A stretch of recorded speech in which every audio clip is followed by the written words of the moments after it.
Hey everybody, Aaron here. Welcome back to my channel. I've got another gym video for you guys today, and today I would like to cover the topic of grip strength.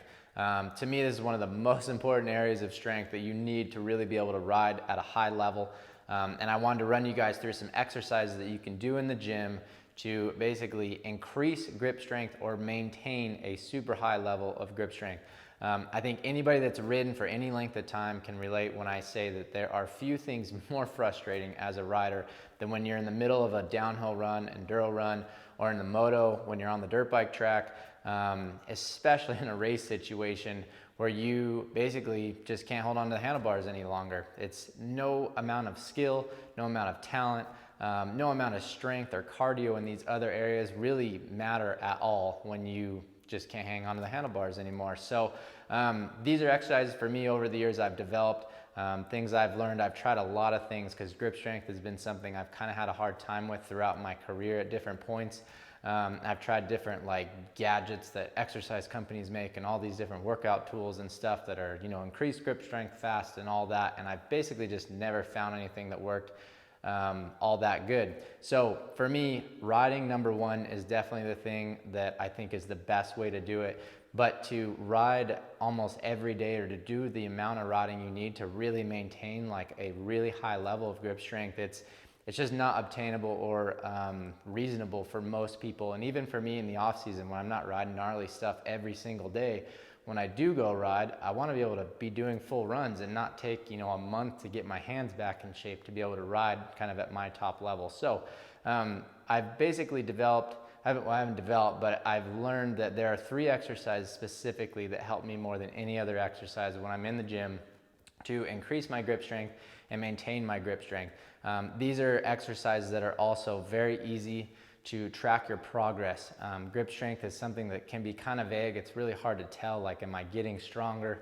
How do I set goals on my grip strength and all that stuff? And these exercises are very easy to kind of see progress, to be able to set those goals, achieve them, and kind of experience the excitement of I'm finally progressing here.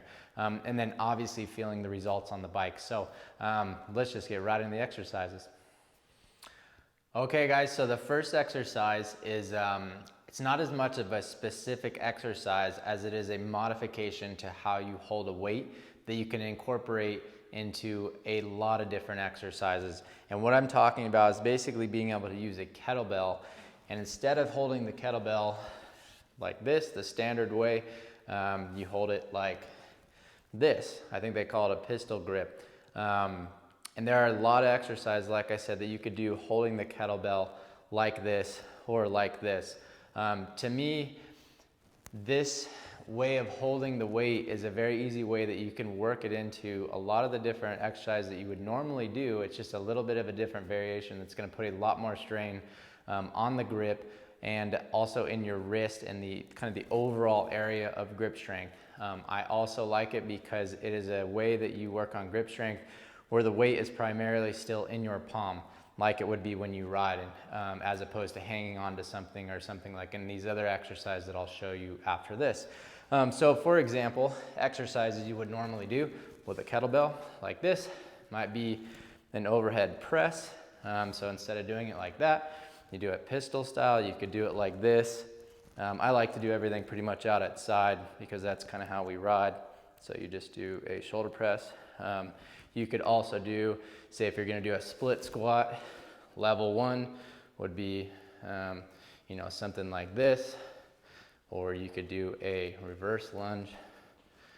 So instead of holding the kettlebell like that, you would hold it like this and perform the exercise that way. So as you can see, basically, you could do this with a chest press, a bunch of different, any type of press exercise that you would normally use a dumbbell,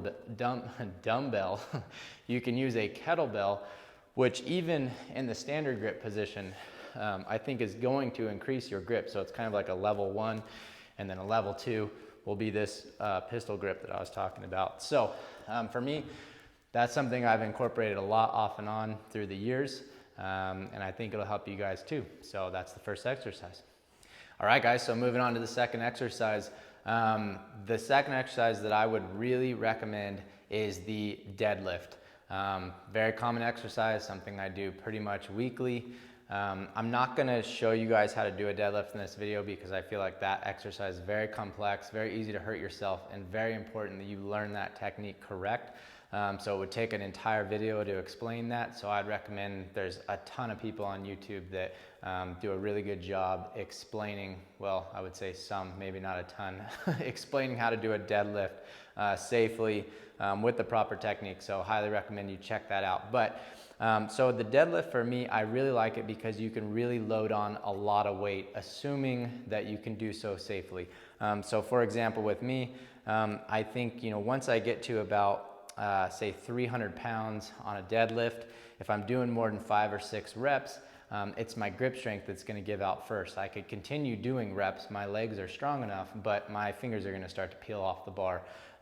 So I would have to switch to a switch grip or start using straps or something like that. So I like the deadlift because it is the exercise where you can really hold the most amount of weight. And you do so with your arms at side, similar to like you would when you're riding.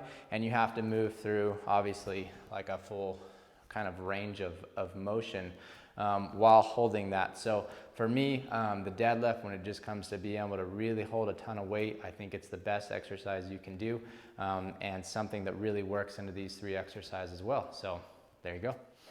All right, so moving on to the third and final exercise, and my personal favorite. This one for me, I've been able to make big gains. I've incorporated this into my program for a long time, and something for me has been awesome. And that is simply just the dead hang. So you just find something to hold on to, a pull-up bar, take your feet off the ground, and you just hang around, no pun intended. If you guys are not able to do a dead hang for, say, maybe at least 20 seconds, one thing you can do that's a little bit, make it a little easier, and that's totally fine because a lot of people can't, is just to use a bar on a squat rack like this. If you did put the bar even further up on the squat rack, you can make this even easier. But basically, you just have a bar like this, and you can hang off of it just like so. And basically create the same thing. So once maybe you can do that for a minute or so, then you can move on to doing the full dead hang. So for me, I really like that exercise because, like I said, it's a timed exercise.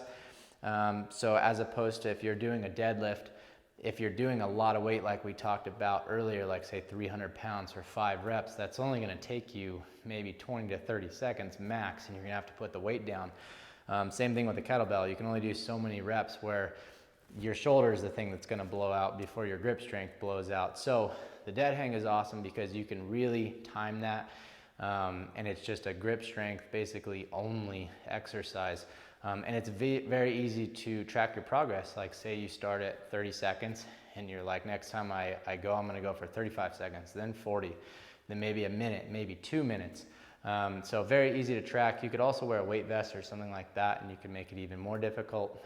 But for me, dead hang is an awesome exercise. I also really like it because it's very easy to work into any workout program you're doing. Whereas if it's a deadlift, you actually have to do a deadlift. And if it's an upper body day, maybe you don't want to do a deadlift. Or with the kettlebell, maybe you have different machines or you don't have kettlebells and you don't have access to that. So dead hang is great because you can do your regular workout, and at the end you can just go do, say, 1 to 3 rounds of this exercise.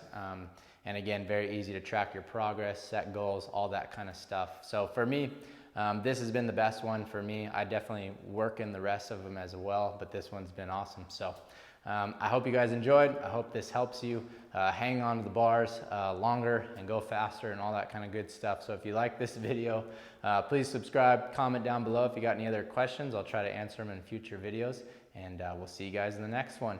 Peace.